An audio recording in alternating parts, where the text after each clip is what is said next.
后来，这个三倍券今仔日开放，予店家甲头家人换现金。各大银行真斟酌，一透早就无用试查。三倍券赶紧转印啊！为今仔日开放收到三倍券的生意人，也是工会来对领透早，都有人伫来排练。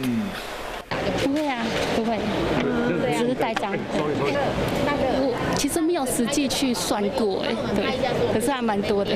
银行为了确保领了会顺，除了加派卡手伫每一个柜台插一个牌仔，更加出动行员，专门为客户登记资料，好上门的人客免等遐久。另外嘛，加强巡逻，主管机关财政部更加亲身到现场去巡视。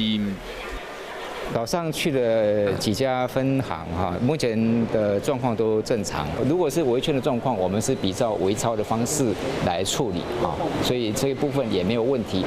有部分的属于我们的客户长期往来的客户，我们也进行这个对外的这个收取营业部呢到现在为止也已经收回500多万。同时提醒生意人，免领进前，会使先将这三倍券做分类，也是先通知往来银行，安会使较省时间。